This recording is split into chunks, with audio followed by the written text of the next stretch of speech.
தமிழ்நாட்டில் சிதம்பரத்தில் தில்லை காளி ஆலயம் என்ற கோயில் அமைந்துள்ளது. தமிழகத்தில் அமைந்துள்ள பழமையான ஆலயங்களில் இந்த தில்லை காளி கோயிலும் ஒன்றாகும்.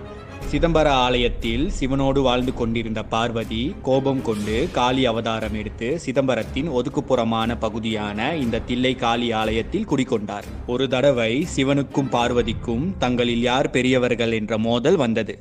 இதனை அறிந்து கொள்ள இருவரும் சிதம்பரத்தில் தாண்டவம் ஆடினார்கள். பிரம்மன், விஷ்ணு மற்றும் மற்ற கடவுள்களின் முன்னிலையில் சிவனும் பார்வதியும் தங்களில் யார் பெரியவர்கள் என்று இடைவிடாமல் சிதம்பரத்தில் தாண்டவம் ஆடினார்கள். தோற்கும் தருவாயில் இருந்த சிவன் திடீரென்று ருத்ர தாண்டவத்தை ஆடினார். ருத்ர தாண்டவத்தில் சிவன் தலையின் மேலே காலை தூக்கி வைத்து ஆடினார். பெண் என்பதால் அடக்கம் மற்றும் கூச்ச சுபாவத்தின் காரணமாக சிவனைப் போல அதே மாதிரி பார்வதியால் சமமாக ஆட முடியவில்லை. தோல்வி அடைந்த பார்வதி கோபத்துடன் காளி வடிவம் எடுத்து சிதம்பரத்தை விட்டு ஊர் எல்லையில் தில்லை காளியாக